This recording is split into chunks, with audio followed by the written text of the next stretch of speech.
Star Trek Nemesis may have marked the final film outing for the Next Generation crew, but that doesn't mean that their stories ended there. The film's ending presented an exciting story opportunity for newly promoted Captain William T. Riker, who had finally tied the knot with Deanna Troi and taken command of the Luna-class USS Titan. The film's ending teases Riker's first mission on the USS Titan, heading back into the neutral zone to head up a task force. Following the defeat of the insurgent Reman Praetor Shinzon, it seems that the Romulans are finally interested in talking with the Federation. But just what kind of task force is this? What did the new wave of negotiations with the Romulans look like? As far as the films and TV shows are concerned, we never know. Although, with a franchise as big as Star Trek, countless tie-in novels tell stories of unseen adventures. One of these novels is Taking Wing, by Michael A. Martin and Andy Mengels. The first entry in the Star Trek Titan series, which focused on Riker's adventures as captain of the USS Titan. The first novel is set shortly after the events of Star Trek Nemesis. It tells the story of these power-sharing talks, hoping to restore a sense of stability to the region. Now I should say, this book is not canon, but it's still fun to explore as the story was made before the likes of Star Trek Picard came along to continue Riker's storyline. Let's dig into Captain Riker's first ever mission on the USS Titan.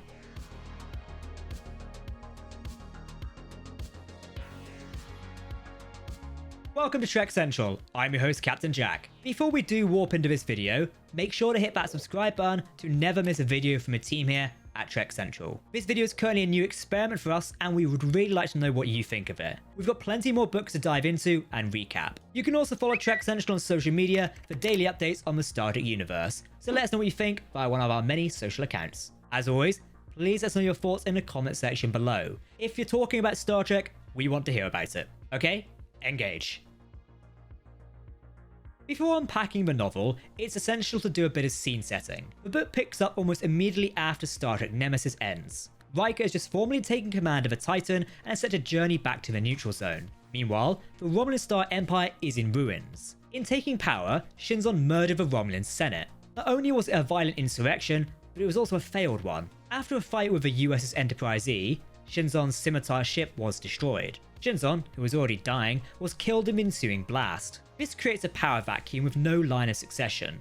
With nobody in power, the planet is sure to quickly descend into chaos. Given the reach of the Romulan Empire, this isn't good news for many worlds and people. Thankfully, there are some decent people on Romulus. Surprising, I know. Assisting the Enterprise and her crew, the Titan's Captain Riker included, was Commander Deanna Troi. While initially a co-conspirator with Shinzon, helping him assassinate the Senate, she eventually turned on him. Using her ship, the Valdor, she offered the Enterprise assistance to help them destroy Shinzon. Could her assistance help turn the tide of a relationship between the Federation and the Romulan Star Empire? And what of the Remans? Has Shinzon's plight brought any attention to their standing? Whoever takes power could be a friend or foe to the Federation. Someone who will shape their relationship for decades to come. Well, until that supernova. Some Federation intervention to help keep the peace isn't the craziest assignment ever, but it's a difficult one. Okay, that's the end of our Star Trek Nemesis recap. Remember, if you want to read this novel for yourself, we've included a link in the video description below. It's a perfect gift for the holiday season. A little Star Trek disclaimer, as this content is from the book, we will use visual aids on screen from different Star Trek movies and TV shows to indicate what is going on. It's just something to keep in mind. Okay, here we go.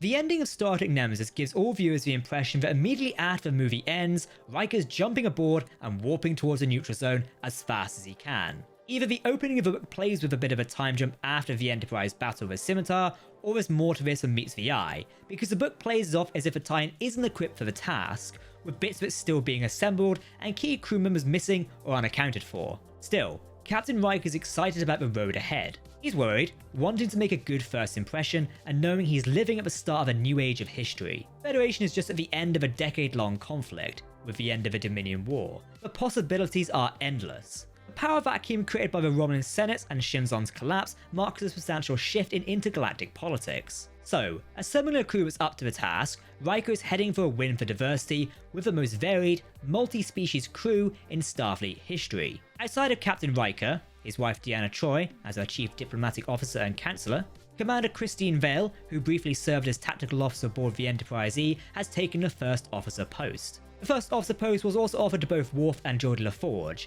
who both turned Riker's offer down. In the sickbay, another familiar face from the USS Enterprise, Alyssa Ogawa.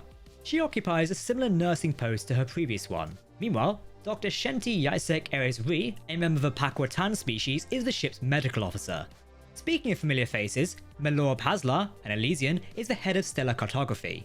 You may remember her from the Deep Space Nine episode, Melora. She also briefly served aboard the Enterprise E after the Dominion War, as detailed in the Gemworld novels. Finally, filling out other notable posts in the crew is Lieutenant Commander Rano Keru, a Trill, as security and tactical. Lieutenant Commander Jaza Najam, a Bajoran, as a science officer. Lieutenant Commander Nidani Ledra, a Tibronian, as chief engineer, and Commander Zinra Havari, an Orthosian, who also works in engineering. Yes, we probably butchered some of those names there, but you know, it's a book. Soon after assembling the crew, Riker gets a full mission brief. Talora, who helped Shinzon to assassinate the Senate, has become the new Praetor. She's also massively unpopular on Romulus, with the public mainly seeing her as an illegitimate ruler.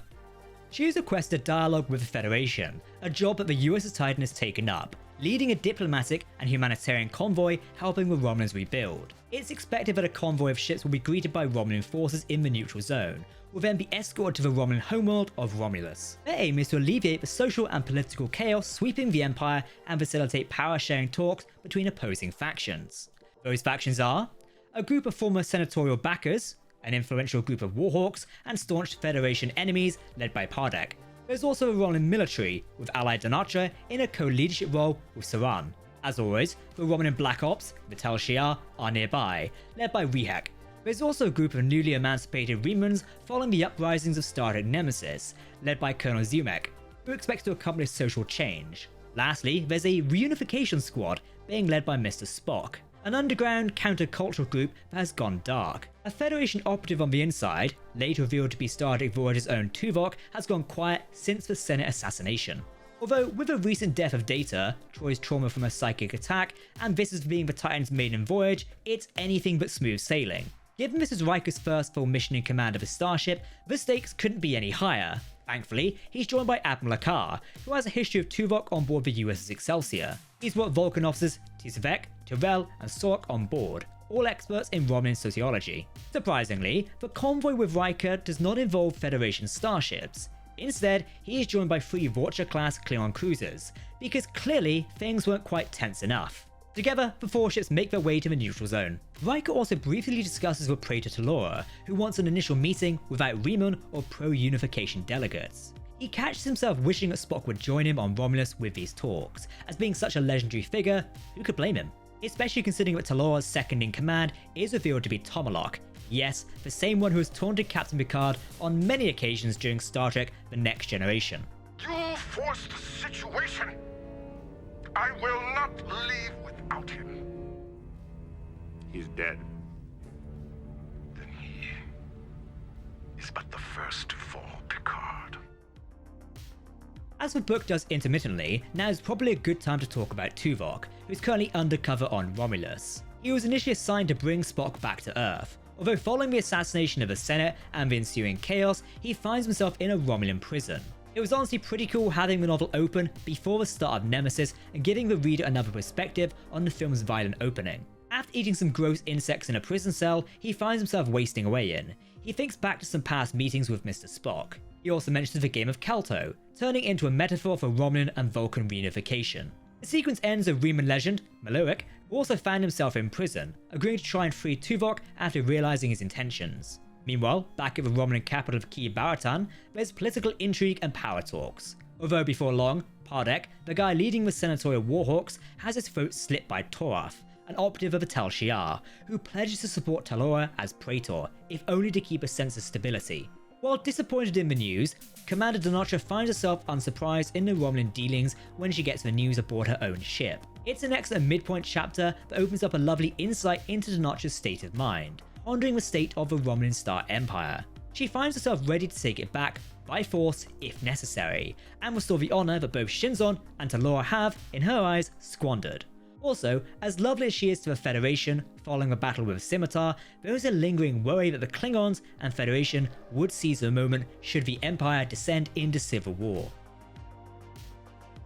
Civil war is not exactly unlikely either. Arriving at Romulus, Captain Riker and the USS Titan now have 2 missions.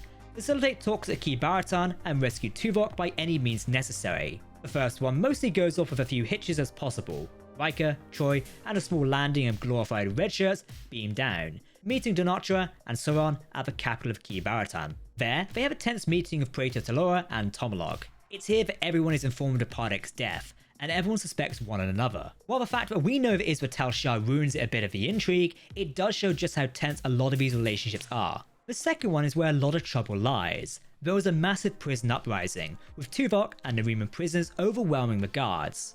In a short but sweet sequence, Tuvok does some Matrix-level martial arts while leading his fellow prisoners to safety. While an extraction team takes a shuttle to get him out, they are overwhelmed by Reman forces, only able to rescue Tuvok's ally, Merrick. Meanwhile, Tuvok is brought before Reman leader, Colonel Zemek, who's allied himself with the pro-unification Romulans, with Spock hiding just around the corner. In the meantime, Spock has been teaching the Remans about logic. Although, unfortunately, just as the meeting with Colonel Zemek is getting juicy, the Titan beams at both Spock and Tuvok. Spock is left wondering what impact their sudden unannounced departure could have on relations, as he insists on being beamed back down. He sees Riker supporting Talora and wishes that Remans would have a seat at the table. Although, before this reunion between Spock and Federation forces could be any more tense, the Titan detects ships appearing on the radar. Romulan ships, but much older than sort of being flown by the likes of Deanna Troi. These ships are crewed by Remans, which takes us to the mission's climax. That's right, it's not just diplomacy, but it's time for an epic ship battle.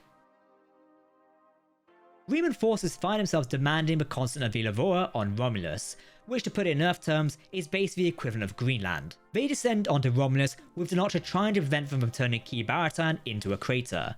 Meanwhile, the Titan finds itself stuck in the middle, unsure of how much they should intervene in the name of diplomacy, and not wanting to do any damage to the surface of Romulus. Deanna Troi's reinforcements, which she'd previously hidden in space anomaly known as the Great Bloom, have vanished, leaving her alone. She believes she's all but signed the death warrant of Romulus, with the Titan taking heavy damage in the middle. They're not sure if it's Romulans or Remans, but they know they can't take any more of it. In an interesting part of the book, we cut around the ship with a series of bridge officers getting injured, including Jazza. There's an officer who goes into premature labour, someone loses an arm, and Chief Engineer Nadani Lidra is found dead. Thankfully, before the Titan is completely destroyed, the Remans demand a ceasefire, insisting the Titan let them forge their destiny. Although Riker thinks he might have figured this whole thing out. Hope found on a knife's edge.